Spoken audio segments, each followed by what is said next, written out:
ഡെങ്കിപ്പനി ബാധിച്ച് ഒരാൾ കൂടി മരിച്ചു. അഞ്ചാമത്തെ മരണമാണിത്. ഡെങ്കിപ്പനി ബാധിച്ച് കരിമ്പുഴ ആറ്റാശ്ശേരി വള്ളിക്കാട്ട് ജിജോ മോഹനാണ് മരിച്ചത്.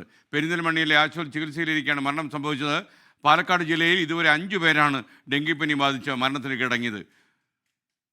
എന്തായാലും വളരെ സങ്കടകരമായ കാര്യമാണ്. കേരളത്തിൽ പകർച്ചവ്യാധി പടരുന്നതിൻ്റെ ഏറ്റവും അവസാനത്തെ സൂചനയായി ഡെങ്കിപ്പനിയുടെ 5ാം മരണവും പാലക്കാട് നിന്ന് റിപ്പോർട്ട് ചെയ്യുന്നു.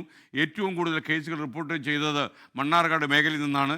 പ്രതിരോധ പ്രവർത്തനങ്ങൾ ആരംഭിച്ച ജില്ലാ ആരോഗ്യവകുപ്പ് എന്ത് പറയുമെന്ന് അറിയില്ല. എന്തായാലും കഴിഞ്ഞ ദിവസം കരിമ്പുഴയിൽ ഡെങ്കിപ്പനി ബാധിച്ച് ഒരു 62കാരി മരിച്ചെന്ന കാര്യം പ്രിയപ്പെട്ട പ്രേക്ഷകർ ഓർമ്മിക്കുക. ഇപ്പോഴാണ് വള്ളിക്കാട്ടിൽ ജിജോ മോഹൻ 42 വയസ്സുള്ള ജിജോ മോഹൻ മരിച്ചത്. പെരിന്തൽമണ്ണയിലെ പ്രൈവറ്റ് ഹോസ്പിറ്റലിൽ ചികിത്സയിലിരിക്കുകയാണ് മരണം സംഭവിച്ചത്. ഇതോടെ പാലക്കാട് ഡെങ്കിപ്പനി മൂലം മരിക്കുന്നവരുടെ എണ്ണം 5ആയി ഉയർന്നു എന്നുള്ള ആശങ്കപ്പെടുന്ന വാർത്ത കൂടി പാലക്കാട് നിന്ന് വരുന്നത്. മണ്ണാർക്കാട് നിന്നാണ് കൂടുതൽ വാർത്തകൾ വരുന്നത്. മാത്രമല്ല ഡെങ്കിപ്പനി പടരുന്ന സൂചനകൾ വളരെ നേരത്തെ തന്നെ ഈ പാലക്കാട് ഭാഗത്ത് വന്നിരുന്നു. അപ്പോൾ പാലക്കാട് മാത്രം 5 പേർ മരിച്ചു എന്ന വാർത്തയാണ് വരുന്നത്. ഇനി നമുക്ക് മറ്റ് പ്രതികരണങ്ങളിലേക്ക് പോകേണ്ട ആവശ്യമുണ്ട്.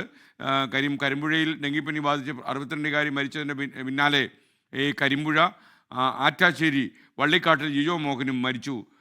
അദ്ദേഹത്തിന് 42 വയസ്സ് മാത്രമേ പ്രായമുണ്ടായിരുന്നുള്ളൂ.